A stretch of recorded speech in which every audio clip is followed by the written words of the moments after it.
வணக்கம், நான் உங்கள் அம்மா சமையல் மீனாட்சி. இப்போ நம்ம பார்க்க போகிறது வாழைக்காய் பஜ்ஜியும் கொத்தமல்லி சட்னியும். வாழைக்காய் பஜ்ஜிக்கு தேவையான பொருட்கள்: வாழைக்காய் 2 வாங்கி வச்சுருக்கேன், 1.5 ஸ்பூன் வெறும் மிளகாத்தூள், 200 கிராம் பச்சரிசி மாவு, 250 கிராம் கடலைப்பருப்பு மாவு, பெருங்காயம் 1 ஸ்பூன், ஆப்பசோடா 1 ஸ்பூன். ஏன்னா நம்மளுக்கு இது ஆப்பசோடா போட்டால் தான் கொஞ்சம் நல்லா வரும், அதனால் நான் அது கொஞ்சம் வச்சுருக்கேன். போடலன்னா சப்பையாக வரும்.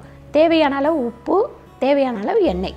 இப்போ நம்ம பஜ்ஜிக்கு ஒரு சட்னி பண்ணோம், அதனால் சட்னிக்கு தேவையான பொருட்கள்: தேங்காய் ஒரு 4-5 பீஸை கட் பண்ணி வச்சுருக்கேன், உளுந்து 50 கிராம், 5 பச்சை மிளகாய், கொஞ்சம் கொத்தமல்லி, தேவையான அளவு எண்ணெய், தேவையான அளவு உப்பு.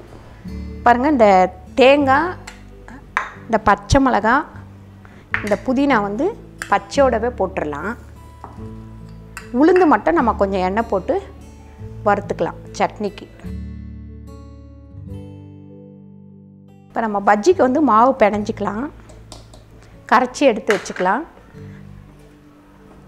இப்போ கடலை மாவு போட்டிருக்கேன், இப்போ பச்சரிசி மாவும் போட்டிருக்கேன், வெறும் மிளகாத்தூள், பெருங்காயம்.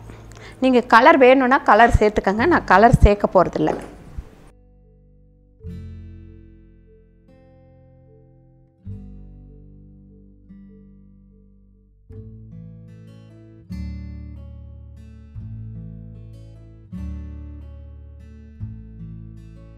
நம்ம கலர் போட்டோம்னா அப்படியே ரெட்டு கலரில் இருக்கும். இதில் நான் கலர் போடல, அதனால் இது இப்போ லைட்டாக தான் இருக்கும்.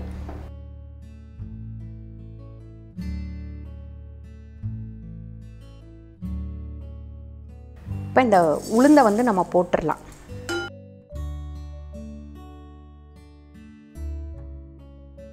இப்போ பாருங்கள், லைட்டாக சோடா மாவு போட்டுக்கிறேன்.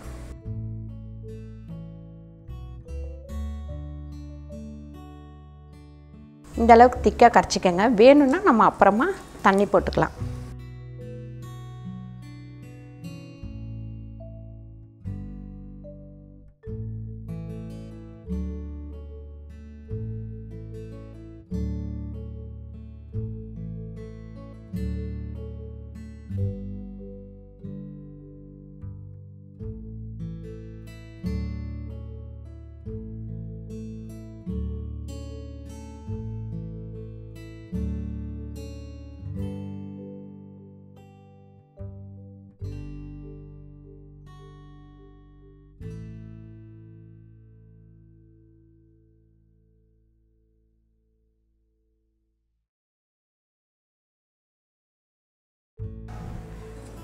இது வறுபட்டது போதும். இதை எடுத்துட்டு இப்போ இந்த கடாயில் நம்ம எண்ணெய் ஊற்றிடலாம் பஜ்ஜி போடுறதுக்கு.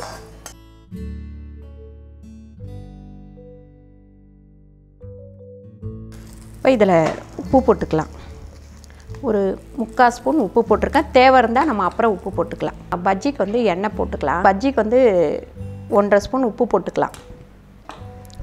இது நம்ம பஜ்ஜி போடுறதுக்கு முன்னாடி கலக்கிக்கலாம். இப்போ வாழைக்காய் கட் பண்ணி எடுத்துக்கலாம். ஃபஸ்ட்டு இந்த பக்கமும் இப்படி இதை எடுத்துருங்க. நல்லா கொஞ்சம் ஓரளவுக்கு சீவிக்கங்க.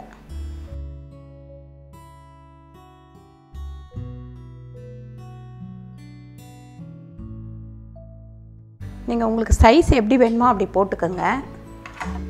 இப்படி பெருசாக வேணும்னா நீங்கள் இப்படி முழு இதுவையும் சீவிக்கங்க. அப்படி இல்லைன்னா இப்படி கட் பண்ணிவிட்டு நம்ம பாதி பாதியாக சீவிக்கலாம்.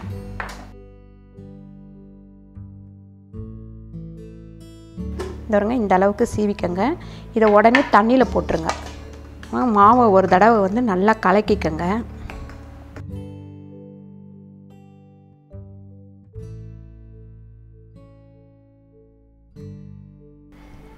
இப்படி எடுத்து கொஞ்சம் தண்ணியிலேருந்து எடுத்துருங்க கையில்.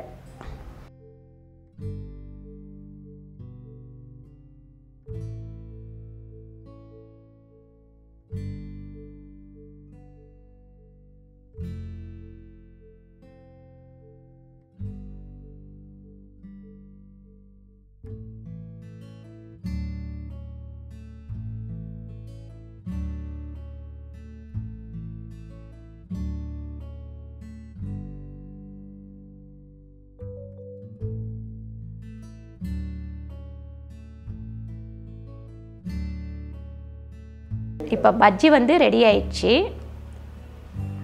இப்போ பாருங்கள் சட்னி வந்து ரெடி ஆயிடுச்சு. பாருங்கள் பஜ்ஜியும் கொத்தமல்லி சட்னியும் ரெடி ஆயிடுச்சு. இந்த வீடியோ உங்களுக்கு பிடிச்சிருந்தா லைக் பண்ணுங்கள், ஷேர் பண்ணுங்கள், சப்ஸ்கிரைப் பண்ணுங்கள், ஃபேஸ்புக்கில் ஷேர் பண்ணுங்கள். நன்றி, வணக்கம்.